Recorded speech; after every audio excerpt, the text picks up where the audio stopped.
This is the Jazzy Air 2 made by Pride Mobility. This unit has a vertical seat lift of 12 inches that raises in only 11 seconds. Now when the seat is all the way down, you're 21 inches top of the seat to the ground. When you raise up, then you're at 33 inches.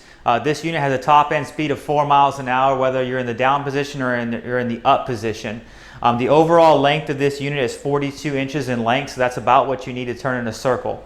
Depending on what seat size you go with, it will change the overall width of the unit. You can go, there's 3 different seat sizes, a 16 by 16, an 18 by 18, or a 20 by 20, and they are depth adjustable, so you can get each depth. You can add 2 inches to the depth on either one of the seats. The seats also have a limited recline on them of 110 degrees, so you can recline back and get comfortable. If you do decide to go with an 18-inch seat, your arms and your wheelbases are about in line at about 23.5 inches. If you go to the 20-inch seat, now you're about 25.5 inches. There are built-in tie-down points on this unit, so if you are transporting in a vehicle or on a lift, you have 2 on that side and 2 over on this side.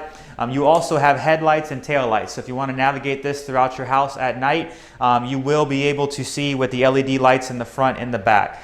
There's built-in docking device on all these units in the back, so you have to carry an oxygen tank holder, a walker holder, a rear basket, many accessories. It does fit right here in the back. So this is the most popular unit that I know of on the market that has a 12-inch raise seat elevation, and it's just a fantastic unit.